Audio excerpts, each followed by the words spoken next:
नमस्कार, आप देख रहे हैं सिटी पोस्ट और मैं हूं अभिषेक मिश्रा।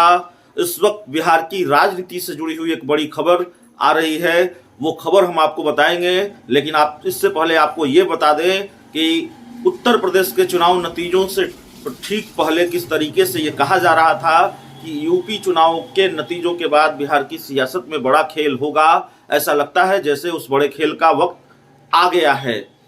बोचहां की सीट पर सबकी निगाहें टिकी हुई थी। बोचहां की सीट से वीआईपी पार्टी के विधायक थे मुसाफिर पासवान, जो अब इस दुनिया में नहीं है, उनका निधन हो गया। और उसके बाद से ही बीजेपी की तरफ से इस सीट पर दावा ठोका जा रहा था। बीजेपी के कुछ नेता सांसद ये कह रहे थे कि अगर मुकेश सहनी ने यूपी का मैदान नहीं छोड़ा, अगर वो यूपी का चुनाव लड़ते हैं, योगी जिंदाबाद नहीं करते हैं, तो उनको बोचहां की सीट गंवानी पड़ सकती है। हालांकि सस्पेंस ये था कि क्या वाकई मुकेश सहनी को बोचहां की सीट गंवानी पड़ेगी। बीजेपी उनको ये सीट नहीं देने जा रही है, जबकि मुकेश सहनी की ये सिटिंग सीट है, उन्हीं के खाते में थी। तो अब बहुत जल्द इस पर सस्पेंस खत्म होने जा रहा है, इसलिए कि बिहार की राजनीति से जुड़ी हुई एक बड़ी खबर आ गई है, जैसे हमने पहले बताया। और वो बड़ी खबर क्या है?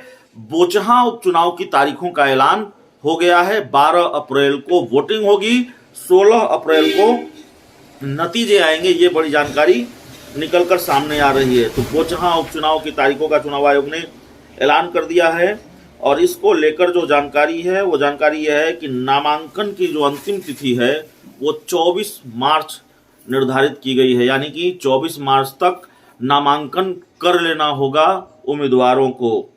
तो बस 10 या 11 दिन बचे हैं नामांकन में, और 10-11 दिनों में तस्वीर साफ हो जाएगी, उससे कम वक्त लगेगा। बीजेपी उम्मीदवार खड़ा करती है या ये सीट बोचहां की सीट मुकेश सहनी को देती है, एनडीए के कोटे से दिया जाता है, यह भी देखना होगा।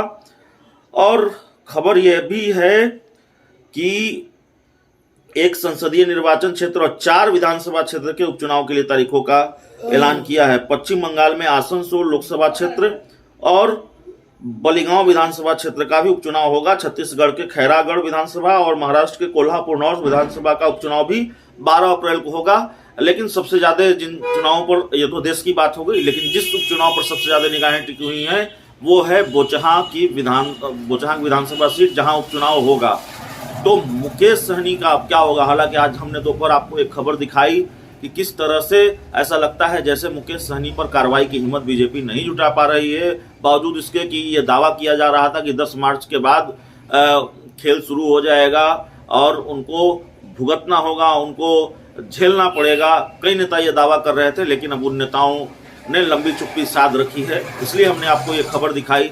लेकिन क्या मुकेश सहनी पर कार्रवाई होगी? मुकेश सहनी को बीजेपी बोचहां सीट देगी, नहीं देगी? अब यह तस्वीर बहुत जल्दी साफ हो जानी है। और मुकेश सहनी की बेचैनी ये बताती रही है कि वो भी असमंजस में हैं, वो भी इस बात से आशंकित हैं कि बोचहां की सीट बीजेपी उनसे छीन सकती है। तो क्या वाकई ऐसा होने वाला है? इसके लिए बहुत इंतजार नहीं करना पड़ेगा। आप देखते रहिए सिटी पोस्ट। बहुत बहुत धन्यवाद।